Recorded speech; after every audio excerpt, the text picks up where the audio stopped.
Welcome back to another video. My name is 𝐃𝐻𝐒, and on this channel we talk about biohacking, recovery, and lifestyle optimization. So if you're into that, consider subscribing because we got a lot more content coming soon. And today we're going to be speaking with the one, the only, Tracy Duhs.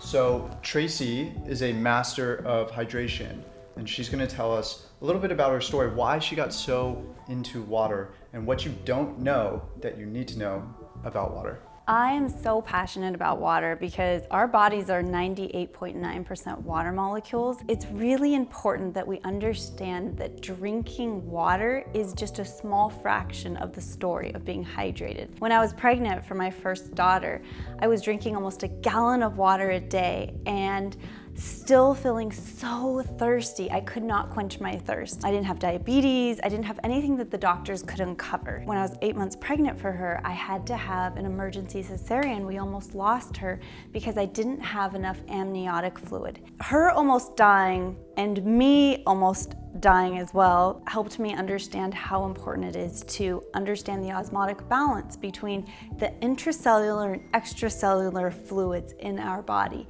and how important minerals are in that process, how important sunlight is, grounding, all of the details that go into being adequately hydrated, far more than just the water that we're drinking. We're here, we might as well figure out what are the biggest misconceptions about water, about hydration, and how can you improve your hydration, how can you improve your water game, how can you make it better so that you can have optimal health. So Tracy, let's break down the different levels. All right, so if you're at home and you're thinking, I don't want to spend any money on hydration or water filtration, I have some suggestions for you. Instead of just drinking from the tap, if that's what you're doing, or you could be drinking from your refrigeration filtration, which a lot of people are doing, or drinking out of a Brita filter, I would say let's up the game. Go to Amazon, buy some activated carbon tablets, charcoal filtration. I have these Japanese charcoal, and I just pour my tap water in there and let it sit there for 8 hours. When you're ready to drink it, to bring a little bit of structure back into the water, go ahead and squeeze some lemon or lime juice to help bring that structure and some minerals back into the water. Very simple, basic. You can also get some Celtic sea salt and put a couple pinches of salt in the water. Medium level would be to go ahead and purchase yourself a reverse osmosis filtration system. There's two that I recommend. The 𝐓𝐻𝐻𝐒, which is about $399. It makes the water immediately within minutes, and you have reverse osmosis filtered water. It's been treated so the chemistry of the water is clean and pure. But now we want to make sure we add minerals back into the water so that the water is able to penetrate into our cells. So what I like to do is add sea minerals to the water.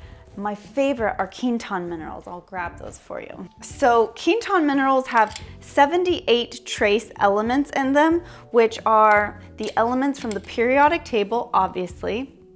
Those elements are the building blocks for life. They're essential for building new cells in your body, healthy new cells for cellular communication, for that electrical charge. Our body, our health is based on voltage, and you can't have that voltage potential without having the proper minerals in your body. Filter your water first, then once your water's filtered, make sure to add minerals back into the water. Reverse osmosis, 𝐓𝐻𝐻𝐒 is one of my favorites, and then there's another company called Good4 Company that you can purchase an inline under the sink, like you can see here. I have an under the sink reverse osmosis system, and then it remineralizes the water actually on its own. Here's the thing, guys, a point that I want to bring up that's very important. That holding tank that I just showed you is not recommended, especially if you have some sort of compromised immune system, because the holding tank is a dark place that water is sitting for a long time. So you want to make sure that either you're draining the tank out every single day or cleaning it every time your filters are changed, or don't have a tank at all, which is why 𝐓𝐻𝐻𝐒 is great, because the tank is just changed. There's no holding tank. You just use it and then it refills. If you want to harmonize your body to the highest potential, then we want to look at how water would be in nature. The most pristine, clean, living, informed water there is. So what I do at home is I reverse osmosis my tap water. So I take that water and now it's clean of chemical contamination. I have a reverse osmosis system under my sink and I pour the water into this vessel here. Now, a point to make is the best kind of vessel would be like an egg-shaped vessel, because that helps with the polarity of the water, and we can go into that another time. You can listen on one of my podcasts, but an egg-shaped vessel would be more ideal, something more like this. Then what I do is, now that I have my chemically clean water, it's been stripped of everything, so it's hungry water, and it needs to be turned back into a crystalline structure in order for my cells to know what to do with it, in order for it to penetrate the cells better, in order for cellular communication to be enhanced. So I'm going to go ahead and put in ketone minerals, which are these 78 trace elements. And now we're bringing structure back to the water. So now there's a crystalline structure here. But I'm going to restructure it. I'm going to re-inform the water, because the water's gone through a long journey to get to me. And water is the source receiver of all information it comes in contact with. So we want to purify, we want to delete that information that it's come in contact with on its journey to us and re-inform it with this vortexer that I have. So I'm vortexing it to bring the living frequency back into the water. There's sacred geometry in here using Fibonacci sequencing, as well as different crystals to charge the water. So it passes through here. Now the water has been deleted of the bioenergetic dirty information and re-informed with living information, just like it would be if it was coming down from a stream right to you. Your water is something that is informing your entire system, all of your biochemistry. And it's something that is needed in order for us to have this electrical charge in our body, to energize us, to help our cells communicate with each other.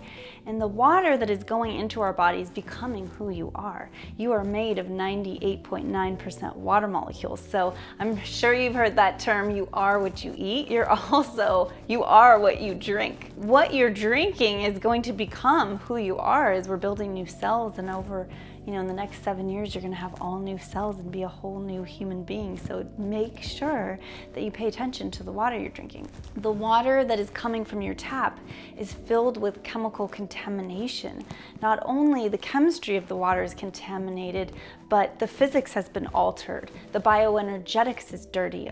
And so we wanna make sure that we focus on paying attention to those three components: the physics, the chemistry, and the bioenergetics of the water. Okay, so one of the biggest misconceptions is filtered water. You may go to the store and think, I need filtered water, so I'm gonna walk down the aisles and find filtered bottled water.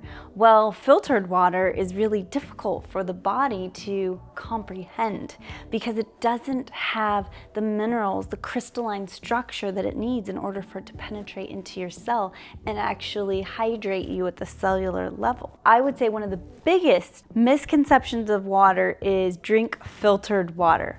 No, that's the worst thing that you could do. You want to drink water that's been filtered, then remineralized, then vortexed. The best way to find that if you're at the grocery store is just find mountain spring water, because nature does all of that for you. Yeah, so mountain spring water would be your best bet if you're inside the grocery store. For me, it's not the best thing. It's the best thing when I'm traveling, but when I'm at home, I love to drink water that's been moving, because any water that's sitting still is still traumatized. Water that's sitting still has taken on that information that it's not alive, it's not living. So I like to vortex my water before I drink it to get that information back into the water. My favorite spring water that's always available is Mountain Valley spring water. So our bodies actually make our own water. Our cells make metabolic water, which is some of the purest waters, deuterium depleted water. Our cells make it through the hydrogen, taking the hydrogen that we eat and the oxygen that we drink, bringing it together and creating our own water inside. Like camels in the desert, they have fat in their humps because that is hydrogen that they use to create their own water. So do all desert animals and all animals. We make our own metabolic water, but the only way that that can be an efficient process is if we're getting enough sunlight. We need sunlight. We also need to take our shoes off and ground to the earth so that we can get the earth's charge, that magnetism, those Schumann waves to charge the voltage in our body so that the mitochondria is charged, so those engines are working for us to create the metabolic water within ourselves. Wow, so I sure did learn a lot from Tracy with my short time with her. And as you can tell, the challenges that she went through with her and her daughter drove her to learn a lot about this one subject in particular. And it just goes to show you that something that we take for granted, that we think about and we do every day, you know, it's like, hey, I'm thirsty, I'm gonna drink some water. There's so many layers to it, and there's so much depth to which you can explore this one subject and all the other subjects that I go into on this channel. What I learned from Tracy are just 3 basic things. Number 1 is filter your water. Number 2, remineralize. And number 3, vortex it. If you don't want to go through all that trouble, just buy some spring water, because nature does that naturally. But if it's been sitting still, maybe it's worth investing in some type of vortex or something that you can use to move the water so that you can reinform that water of its natural way of being, in that crystalline structure, how she phrased it. If you're interested in hydration, you're interested in this topic, this subject, be sure to go check out Tracy. I will link her up in the description. She has a great podcast and Instagram page where you can learn more about all the stuff that she goes into in regards to hydration. And if you like this, be sure to like it, hit the like button, subscribe if you're not already. And I know that you're gonna like this video or this video, and I'll see you in the next one. Peace, be well.